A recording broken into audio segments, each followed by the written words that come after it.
Hello everybody, my name's Padmacandra and it's lovely to meet you. And I've been having a lot of fun recently drawing whales underneath the ocean, and I'd like to show you one way that you could draw a whale in this video. Hello again everyone, I'm at my desk now and I'll be drawing a whale. I'll be doing this in a monoprint method using crayons or oil pastels, and then you'll need a pen, a pencil as well. And let's just have a little look quickly at some of the whales in the Tale of the Whale book, just to get an idea of what they actually look like.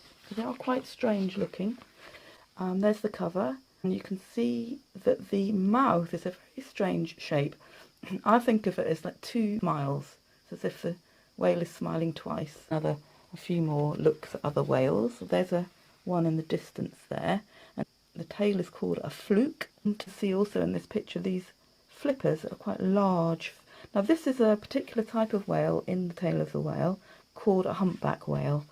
We found that that must be the right whale because it's the whale that's the most playful, and it leaps out of the water sometimes and plays, and it has a lovely song. We're going to be drawing this spout. That's probably enough. Let's get going then. Let's do some drawing. Right, let's start with the nose, the snout of the whale. I think of this as a bit like the pointy end of an egg. It kind of becomes like a rugby football, but a little bit longer. And then when it comes almost to the point, you're going to have a little, it kind of comes out like a balloon. It'll be to the tail, to the what we call the fluke. We're going to just put a little dot between these 2 points here, and that will be where each side of the fluke comes out. Well, the double smile, this is quite an exciting moment. A bit higher up in the whale's body than you might expect. So it's a double smile there like that. And the eye is in a very strange place. So if you imagine a ball rolling down the hill, up the hill, down the hill, then the ball has just reached almost to the top of the hill, is about there. That's where so you just do a little circle there for that. And by the way, can't do it life size. Wouldn't fit into our front room. This is where the flipper is. It just goes like that. It's a third of the size, so I'm just going to do it about that long. Okay, just by eye. They're between 14 and 16 meters, which is the same as the biggest lorry that you could ever see. I think I'll do the second flipper just behind here. So it's also almost the same weight as a huge lorry.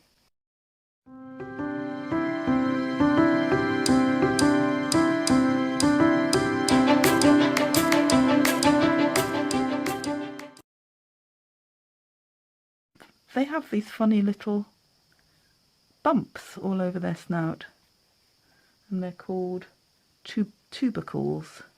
Lines going down here. What are these? Helps them to feed. How does it do that? Well, if you imagine a musical instrument called an accordion,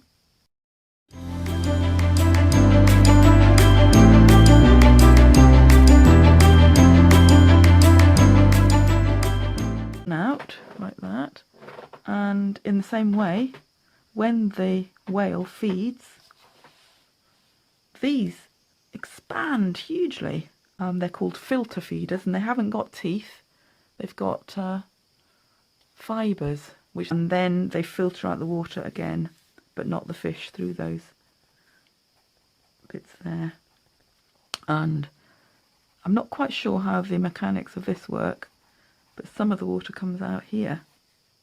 Just draw in your thing there, and then that's that. Turn your picture round, your piece of paper round that you've got that on. I'm going to try and use blues and greens because that's more of a sort of sea colour. Nothing too light because it's got to come through the paper. For the spout, which is at the top, we are going to use rainbow colours, and just little patches of different colours. Press as hard as you can.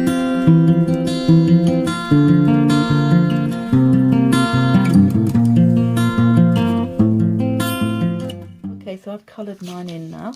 What you want is another piece of paper.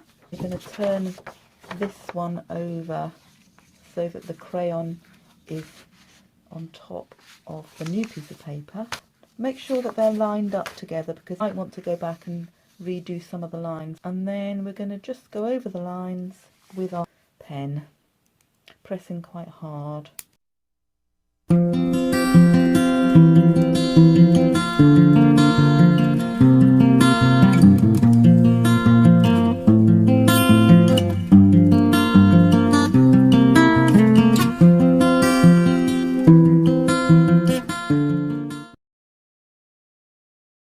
Less of a defined line maybe.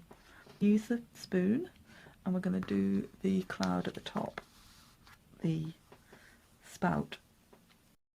Okay, so I've gone over my lines a few times and I've looked at my picture, and sometimes I've put the paper back and I've gone over it again, put a bit more of the colour there. What I found is that the darker the colour the better. Right, so anyway, that's the end result and I think it's very pretty. I might just give the whale an eye because that always makes a difference. It sort of makes it into a person when you put the eye in of anything that you draw. And there's your humpback whale.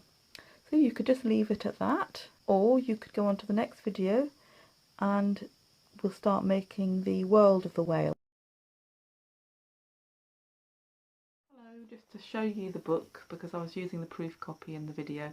It's The Tale of the Whale and it's by Karen Swan and it's published by Scallywag Press.